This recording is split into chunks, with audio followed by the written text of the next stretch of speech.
যিটো দলে তাৰ মুখ্য যিসকল মানে প্ৰধানমন্ত্ৰীয়ে হওক বা ৰাষ্ট্ৰীয় নেতাই হওক তেওঁলোকে ইমান ধুনীয়া ধুনীয়া কথা কৈছিলে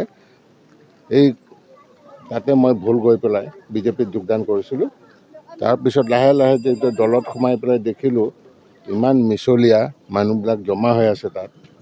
তাত আৰু থাকি লাভ নাই ওলাই আহিলোঁ এইবাৰ জাতীয় কংগ্ৰেছে মোকে কেণ্ডিডেট দিলে মই আজি কেণ্ডিডেট হিচাপে নিজৰ ভোটটো সাব্যস্ত কৰিলোঁ ৰাইজক আপিল কৰিছোঁ যাতে সকলোৱে গণতন্ত্ৰ ৰক্ষাৰ স্বাৰ্থত সংবিধান ৰক্ষাৰ স্বাৰ্থত আৰু